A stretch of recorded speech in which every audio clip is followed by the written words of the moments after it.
Nous sommes le 25 novembre 1968 à Marsal en Moselle. Deux enfants viennent de disparaître mystérieusement. Pascal, 3 ans, et son frère Alix, 6 ans. Leurs parents parlent d'un rapt, mais ils ne portent pas plainte. Ils ne souhaitent pas ébruiter l'affaire, par décence, dira le père. Mais c'est bien sûr tout le contraire qui va arriver. Cette affaire va faire la une de la presse nationale. Car cette famille, la famille Gérard, intrigue.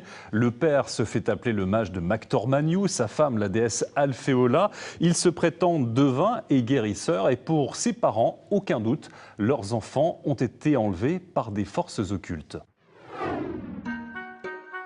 Une explication qui va bien sûr laisser perplexes les enquêteurs.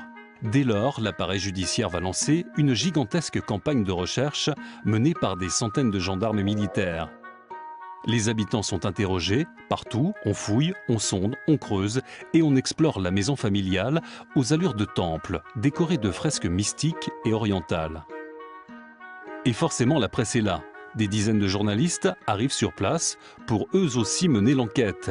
Et dès les premiers temps, c'est la personnalité de ce père de 6 enfants qui intrigue. Vous connaissiez parfaitement, je crois, Maurice Gérard, puisque vous avez été à l'école ensemble. De notre jeune temps, oui. Nous étions écoliers ensemble, oui. Vous avez joué ensemble également. On a joué ensemble. Quel garçon c'était? Bien, c'était un garçon, on peut dire, comme tout le monde, mais alors avec un petit peu excentrique, c'est-à-dire, comment dirais-je? Très vivant peut-être comme garçon. Oui, même très vivant, très dynamique. Oui. Et un mois plus tard, on ne trouve toujours aucune trace des enfants. Sans explication, sans éléments à charge, l'enquête piétine et le mystère demeure. Maurice Gérard sent alors que l'étau se resserre autour de lui. En janvier 1969, la police vient interpeller le mage à son domicile. Il est conduit au tribunal de Metz pour être entendu par un juge. Il sera poursuivi pour défaut de soins à ses enfants et incarcéré. Défendu par un ténor du barreau, maître Floriot, un an plus tard, faute d'éléments, faute de preuves, Maurice Gérard est remis en liberté. Je constate, moi, qu'il y a très peu de choses dans le dossier. Et que c'est sûrement ce très peu de choses qui a amené les magistrats à accepter de libérer celui qu'on appelle le mage et qui s'appelle Gérard en réalité. Vous êtes content d'avoir retrouvé la liberté?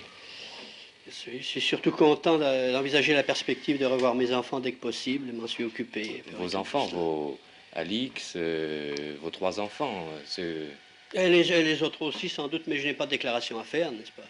Monsieur le juge, pensez-vous qu'on puisse jamais faire un jour toute la lumière sur cette affaire? Écoutez, pour l'instant, je n'en sais rien. Pour l'instant, nous n'avons pas encore fait la lumière, malheureusement.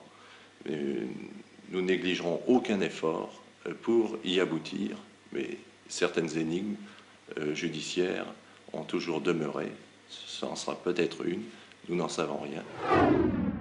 Et l'énigme demeurera. 4 ans plus tard, l'affaire se terminera par un non-lieu et on ne retrouvera jamais trace des enfants. Maurice Gérard se fera alors oublier durant une dizaine d'années avant de réapparaître dans votre télévision. On vous reproche quand même la disparition de 2 enfants. Mais c'est tout à fait naturel. Alors, question des 2 enfants disparus que vous parlez, moi je ne les ai jamais vus. Jamais. Monsieur Gérard, poursuivez-vous vos travaux pour retrouver Pascal et Gabriel? Oui, je les poursuis activement. Sous quelle forme? Je fixe une boule de cristal suivant une technique traditionnelle bien déterminée qui a déjà donné de bons résultats. Ça ne vaut pas la statuette, mais enfin ça donne de bons résultats tout de même. Les parents qui ont été victimes dans le passé de rapts semblables ont dû attendre que les enfants aient atteint l'âge de la 21e année pour se croire autorisés à en parler. Monsieur Gérard, avez-vous le sentiment que Pascal et Gabriel sont vivants? Ah oui, c'est une certitude dont je suis vitalement imprégné. Mon but, c'est de donner des éléments nouveaux au fur et à mesure qu'ils se présentent.